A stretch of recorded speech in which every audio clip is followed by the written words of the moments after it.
ఇగో చూడండి, సింథసిస్ వారి డిస్కవరీ మందు పురుగుకి దోమకి దేనికైనా పనిచేసిద్ది. ఫస్ట్ పావు లీటర్ కొట్టాను, ఇప్పుడు సెకండ్ టైం మళ్ళీ అర లీటర్ తెచ్చాను.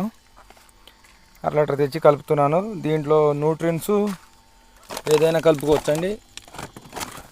013 045 28 ఏదైనా, మరియు న్యూట్రియన్స్ ఏదైనా కలుపుకోవచ్చు.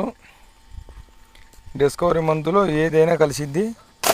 కలిపి పిచికారీ చేసుకుంటే కొంచెం మంచిది, ఎందుకంటే పూత డ్రాప్ కాకుండా మరియు పిందా కూడా షైనింగ్ వచ్చింది. అందుకే సెకండ్ టైం కూడా దీన్నే పిచికారీ చేస్తున్నాం. డిస్కవరీ ఫస్ట్ టైం కొట్టి వారమైంది, ఇప్పుడు రెండో టైం కలుపుతున్నాను. రెండోసారి కలిపి మందు కొడుతున్నాను. ఇక డిస్కవరీ కొంచెం నాకైతే నచ్చింది, మందు బెటరే, కొట్టొచ్చు ఇంకోసారి.